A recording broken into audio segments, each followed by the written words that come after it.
নমস্কার, আমি অ্যাস্ট্রোলজার বৈশালী সরকার। সবাই নিশ্চয়ই খুব ভালো আছেন আর খুব আনন্দের থাকুন। সামনেই কিন্তু নতুন বছর, অর্থাৎ হ্যাপি নিউ ইয়ার। আর এই নতুন বছরে আমরা প্রত্যেকেই ভালো থাকতে চাই। প্রচুর আশা, প্রচুর আকাঙ্ক্ষা, অনেক প্ল্যানিং নিয়ে আমাদের পথ চলা। কুম্ভ রাশি নিয়ে আজকে আলোচনা করব। শুরু থেকে শেষ অবধি আমার সাথে থাকুন।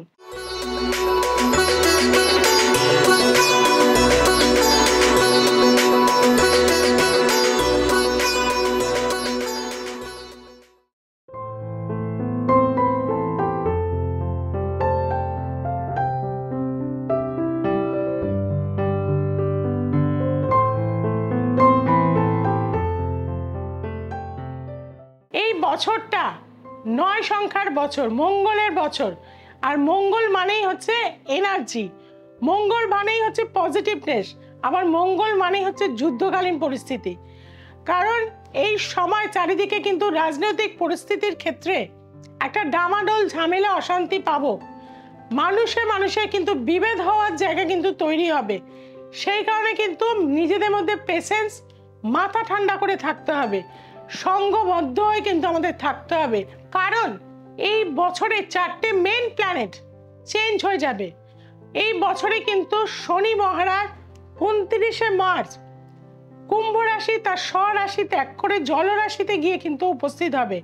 এটি কিন্তু মীন রাশির সমুদ্র, অর্থাৎ সমুদ্রের দিক থেকে বা গভীর জ্ঞান মানুষের মধ্যে আসার কিন্তু একটা প্রবণতা থাকবে, বিশেষত কুম্ভ রাশির জাতক জাতিকাদের। কুম্ভ রাশির যেহেতু জলরাশিতে একাধিক প্ল্যানেটের কিন্তু মিশ্রণ হবে, 6টি প্ল্যানেটের মার্চ মাসে, যার ফলে কিন্তু অর্থনাশ, অর্থহানি, পারিবারিক একটি শোক পাওয়ার কিন্তু কানেকশন থাকবে। বৃহস্পতি কিন্তু আপনাদের চলে যাবে, এতদিন ছিল চতুর্থ ভাবে, মে মাসের পরে চলে যাবে কিন্তু পঞ্চম ভাবে। অর্থাৎ হায়ার স্টাডিজ, আধ্যাত্মিকতা, স্পিরিচুয়ালিটি, জীবনের উন্নতির ক্ষেত্রে কিন্তু অনেকটাই উন্নতি করবে কুম্ভ রাশির এবছরে। রাহু আপনার লগ্নে চলে আসবে, কেতু আপনার চলে যাবে সপ্তম ভাবে, ম্যারিড সেক্টরে কিন্তু ডিস্টার্ব আসবে, জীবনে তৃতীয় ব্যক্তি জীবনে চলে আসবে, তার ফলে কিন্তু অশান্তি, ঝামেলা এগুলো কিন্তু বাড়তে থাকবে। যে সমস্ত স্টুডেন্টরা এবছর পরীক্ষা দিতে চলেছেন, বোর্ডসের এক্সাম, নিটের এক্সাম, জয়েন্ট এন্ট্রান্সের এক্সাম, তাদের ক্ষেত্রে বলবো মাথা ঠান্ডা রাখতে হবে, কঠোর পরিশ্রম করতে হবে। কারণ ফেব্রুয়ারি মার্চে যখন আপনাদের পরীক্ষা হবে, বৃহস্পতি কিন্তু চতুর্থভাবে থাকার জন্যে আপনাকে শিক্ষা দেওয়ার কিন্তু চেষ্টা করবে, কিন্তু নিতে হবে আপনাকে নিজে। আপনাদের পড়াশুনো করতে হবে এবং যে সময় আপনাদের রেজাল্ট বেরোবে, বৃহস্পতি চলে যাবে পঞ্চমে, দ্বিতীয়পতি, একাদশপতি, অর্থাৎ যে বাচ্চারা খাটতে পারবে, পরিশ্রম করতে পারবে, তাদের কিন্তু ভালো রেজাল্ট হওয়ার সুযোগ রয়েছে এবছরে। 2025-এ কিন্তু আপনাদের বিবাহ স্থানটা অশুভ হয়ে যাচ্ছে। বিবাহ স্থান ভীষণ প্রিকশন নিয়ে কিন্তু এগোতে হবে। ফ্রড কোনো পাল্লায় কিন্তু পড়ে যাবেন, বা যে ধরনের চাকরি, যে ধরনের কর্ম করে বলে ভুল কিন্তু ডিসিশন হয়ে যাবে, সেদিক থেকে কিন্তু সাবধানতা অবলম্বন করতে হবে। বাড়িতে কিন্তু হঠাৎ কোনো কাছের মানুষের বিয়োগ যোগ কিন্তু রয়েছে, গুরুহানি যোগ রয়েছে, সেদিক থেকে সাবধান হতে হবে। আর যেহেতু কুম্ভ রাশি শনির 7.5 চলছে এবং রাহু যেহেতু রয়েছে, দুম করে মাথা গরম হয়ে যাওয়া, হঠাৎ হঠাৎ বিভিন্ন মানুষকে টাকা ধার দিয়ে ফেলবেন, সেই টাকা কিন্তু আর পাবেন না, সেদিকে কিন্তু আপনাদের সতর্ক হতে হবে। পেটের সমস্যায় একটু ভুগবেন, গ্যাস্ট্রিকের সমস্যায় ভুগবেন এবং হেয়ার ফল হবে প্রচুর পরিমাণে, পায়ে যন্ত্রণা হবে প্রবলভাবে, সেদিক থেকে কিন্তু আপনাদের সাবধানতা অবলম্বন করতে হবে। আপনারা যারা কর্মের সাথে যুক্ত রয়েছেন, মে মাসের পর থেকে কিন্তু কর্মের জায়গাটা অনেক অংশে বেটার হবে, প্রমোশন, উন্নতি হওয়ার যোগ রয়েছে। এতদিন যেটা আশা করেছিলেন সেটা হয়তো প্রাপ্তি যোগ আপনার হতে পারে। তার জন্য কিন্তু আপনার ন্যাটাল ছক অবশ্যই কিন্তু দেখানোর প্রয়োজন আছে, কারণ সেখানে যদি আপনার ষষ্ঠপতি পাপ পীড়িত হয়ে থাকে, বদ নক্ষত্রে থাকে, তাহলে কিন্তু সেই প্রমোশন আপনার কাছে এসেও কিন্তু হারিয়ে ফেলবেন। এবছরে কিন্তু কুম্ভ রাশির জাতক জাতিকাদের অনেকাংশে কিন্তু হঠাৎ কোনো প্রাপ্তির যোগ আছে, অর্থাৎ মা হয়তো কিছু টাকা পয়সা গয়না রেখেছিল, আপনাকে গিফট করে দিল, বা আনএক্সপেক্টেড গেন, লটারি, জুয়া, সাট্টা থেকেও কিন্তু আপনার আসতে পারে। কাজেই যাদের লাক ফ্যাক্টর করবে তারা কিন্তু অনেক অংশে গেন করে থাকবেন এই বছরে। ভ্রমণের জায়গা রয়েছে, বিশেষত আধ্যাত্মিক জায়গা যাওয়ার একটা মানসিকতা আপনাদের ভীষণভাবে থাকবে। ভগবান বিষ্ণুজি কিন্তু এবছর আপনারা প্রচুর পরিমাণে কিন্তু তাকে কিন্তু ডাকবেন। অবশ্যই নারায়ণকে, যদি যাদের বাড়ি নারায়ণ আছে, তুলসী, সাদা চন্দন দেবেন এবং সেটি অবশ্যই প্রতিদিন নিজের কাছে কিন্তু রেখে দেবেন। দেখবেন আপনার জীবনের বাধাগুলো অনেক অংশে কিন্তু কমে গেছে। আর প্রতি মঙ্গলবার যেহেতু সাড়ে সাতি চলছে, হনুমানজিকে একটি মিষ্টি পাতা, পান, তার সাথে কিন্তু সুপারি, ছোট এলাচ, বিভিন্ন জিনিস দিয়ে, তার মধ্যে যেগুলো মশলা, মিঠা পান খাওয়ার, সেটা দিয়ে সুন্দর করে একটি পান হনুমানজির পায়ে দিয়ে দেবেন। দেখবেন আপনার জীবনে অনেক কিছু কিন্তু পরিবর্তন হবে, অর্থনৈতিক জায়গা উন্নতি হবে, শত্রুতা কিন্তু অনেক অংশে নাশ হয়ে যাবে এবং জীবনের উন্নতির বাধাগুলো অনেক অংশে কিন্তু আপনার জীবনে কমে যাবে। আপনাদের কিন্তু ভ্রমণ যোগ রয়েছে এবছরে, এবং যারা বিদেশে গিয়ে উচ্চ বিদ্যা করতে চাইছেন, ফেব্রুয়ারি মাসের পর থেকে কিন্তু সেটা আপনাদের শুরু হয়ে যাবে। চেষ্টা করুন, সফলতা লাভ করবেন। বাড়ি থেকে বার হওয়ার সময় অবশ্যই বাঁদিকে একটি পূর্ণ পাত্রে জল রেখে সেটিকে দর্শন করে বাড়ি থেকে বার হবেন। প্রতিদিন রাস্তা থেকে একটি পাতা নিয়ে এসে সেই পাতাটি, বিভিন্ন পাতা আপনি পেতেই পারেন, কিন্তু একটা করে পাতা বাড়িতে নিয়ে আসবেন। খালি হাতে বাড়িতে প্রবেশ করবেন না। একটা কৌটের মধ্যে 43 দিন ভরে রাখবেন এবং যখন সেটা ভরবেন আপনার প্রার্থনা ইউনিভার্সালের কাছে করে কৌটোটা আটকে দেবেন। 43 দিন হয়ে গেলে পূর্ণিমা যেটা পড়বে, সেই পূর্ণিমায় বায়িত জলে সেই পাতাগুলোকে ভাসিয়ে দেবেন। প্রত্যেকটা উইশ আপনার পূরণ হয়ে যাবে। এই বছরটা আপনার জন্য যথেষ্টই পজিটিভ বছর। শরীরের খেয়াল রাখতে হবে আর মাথাটাকে কিন্তু ঠান্ডা রাখতে হবে। মাথা গরমের জন্য রিলেশন নষ্ট হবে, শত্রু বৃদ্ধি হবে, কর্মের জায়গা থেকে ছেদ চলে আসবে। কাজে এই মাথাকে ঠান্ডা করতে গেলে আপনাকে কিন্তু জিম করতে হবে, প্রাণায়াম করতে হবে এবং বাড়ির বাস্তুকে ক্লিন করে নিতে হবে। অর্থাৎ প্রতিটা জিনিস কিন্তু আপনাকে পরিষ্কার পরিচ্ছন্ন রাখতে হবে। যেহেতু আপনার রাহু কিন্তু লগ্নে রয়েছে, তাই আপনার এই বছরে কিন্তু টয়লেট প্রচন্ড ক্লিন রাখতে হবে। আপনার কি করতে হবে, বাথরুমে রক সল্ট রেখে দেবেন। একটি পাতি লেবু প্রতি সপ্তাহে মঙ্গলবার করে কেটে 4 টুকরো করে রেখে দেবেন। প্রতি অল্টারনেটিভ মঙ্গলবার কিন্তু চেঞ্জ করতে থাকবেন।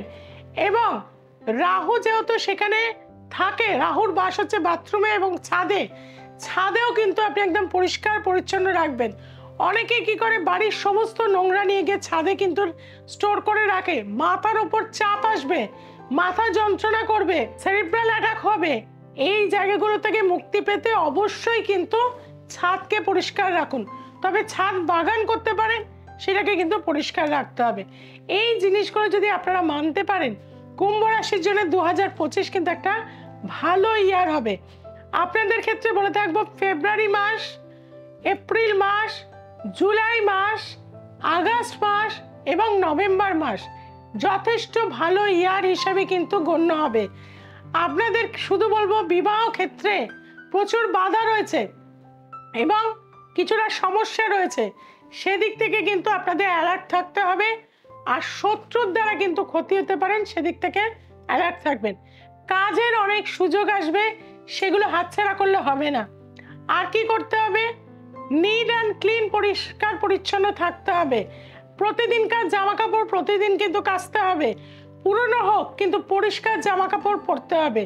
প্রতিদিন পারফিউম প্রচুর আপনি মাখবেন এবং ভগবান বিষ্ণুজিকে, বা আপনার যদি নারায়ণ শিলা থাকে সেখানেও কিন্তু আপনারা আতর ব্যবহার করুন গোলাপের। সেটা দেখবেন লক্ষ্মী নারায়ণ কিন্তু সন্তুষ্ট হলে আপনার বাড়ি থেকে কিন্তু অর্থের কিন্তু কোনো রকম কষ্ট হবে না। আপনারা 3টে বয়রা, 3টে আমলকি এবং 3টে শুকনো আমলকি এবং 3টে হর্তকি একত্রে একটু হলুদ কাপড়ে বেঁধে মেন দরজাতে কিন্তু টাঙিয়ে দিন। বাড়িতে কিন্তু কোনো বাস্তুর কেউ নেগেটিভ চোখ যদি থাকে, সেটা কিন্তু ক্ষতি করতে পারবে না। কাজেই বন্ধুরা, সমস্যা আমাদের জীবনে থাকলে তার সমাধান আছে। আপনাদের জন্য বলবো, ইয়েলো কালার এবং তুতে কালার, এই দুটো কালার এবছরের জন্য আপনাদের ফেভারিট কালার। এই কালার দুটো প্রচুর পরিমাণে কিন্তু আপনারা ব্যবহার করুন, আপনাদের আনন্দদায়ক দিয়ে থাকবে। পারলে কোনো মন্দিরে আপনারা কিন্তু মাসে একদিন হলেও যাবেন এবং সেখানে কিছু দান করবেন, কিছু সেবা দেবেন, নিঃস্বার্থভাবে। লোককে দেখিয়ে কম্বল দান করবেন না। শীতকালে একটি গরিব মানুষের গায়ে আপনি কম্বল, কালো কম্বল দিয়ে চলে আসবেন। কালো তিল, সর্ষের তেল, এগুলো যে কোনো মন্দিরে আপনি দিয়ে আসতে পারেন, কিন্তু ফটো তুলে আনবেন না, কাউকে জানতে দেবেন না। এবং তার পাশাপাশি এবছরে কিন্তু আপনি প্রচুর আখের রস এবং তার সাথে সাথে ডালিমের রস প্রচুর পরিমাণে খাবেন। সেটা আপনাকে অনেক বেশি পজিটিভ রাখবেন। জীবনের বাধা, দুঃখ, কষ্ট, যন্ত্রণা আমাদের আসে, কিন্তু সেগুলো রেজিস্ট করার ক্ষমতাও যাতে আমাদের থাকে, তার জন্যই কিন্তু গ্রহ প্রতিকার আমাদের আগে থেকে করতে হয়। যারা লিটিগেশন, ঝামেলা, অশান্তি, প্রবল কষ্টের মধ্যে রয়েছেন, কারণ আপনাদের সাড়ে সাথেই যাচ্ছে। শনির অবস্থান যদি আপনার ন্যাটাল ছকে খুব নেগেটিভ থাকে, শনি কেতুযুক্ত, রাহুযুক্ত, চন্দ্রযুক্ত থাকে, বা আপনার তিসরা চক্রের শনি যদি একদম ডিস্টার্ব অবস্থায় থাকে, শনি যদি পাপগ্রহ দৃষ্টির মধ্যে থাকে, শনির নক্ষত্র যদি পাপ পীড়িত হয়ে থাকে, তাহলে কিন্তু এই সাড়ে সাথী আপনার জীবনে ভয়ঙ্কর কষ্ট দেবে।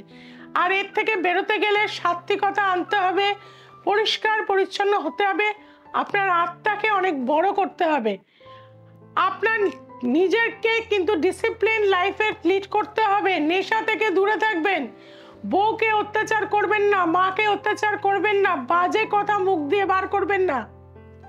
এই জায়গাটা যদি আপনি ঠিক করতে পারেন, তাহলে এই বছরে কিন্তু আপনি অনেক বেশি লাভবান হবেন। কাজেই যারা খুব কঠিন সমস্যায় রয়েছেন, সেই সমস্যা থেকে বেরিয়ে আসতে চাইছেন, পথ পাচ্ছেন না, বহু জায়গায় গেছেন, বহু আংটি পড়েছেন, বহু তাবিজ কবজ পড়েছেন, কিন্তু লাভ কিছু হয়নি, কারণ আপনার সঠিক ডায়াগনোসিসই হয়নি।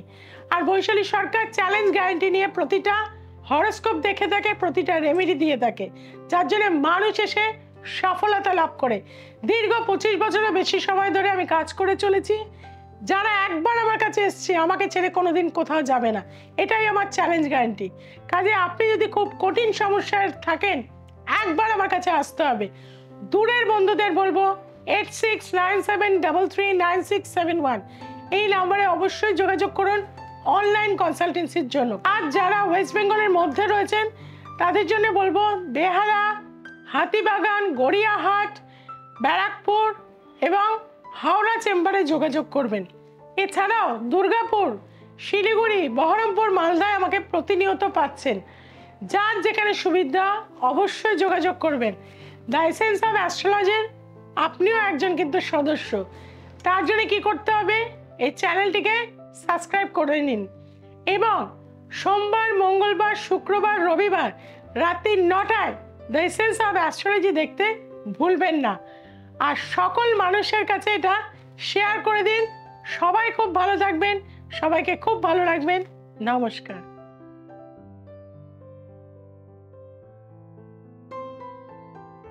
আমি দোলন দত্ত, আমি ব্যারাকপুর থেকে এসেছি। আমার ছেলের পড়াশুনো এবং আমার বাস্তু নিয়ে খুব সমস্যা ছিল। আমি দিদির কাছে এসে খুবই উপকৃত হয়েছি। যারা যারা আপনারা আসতে চাইছেন নিজেদের সমস্যা নিয়ে, তারা আসুন, তারা উপকৃত হবেন।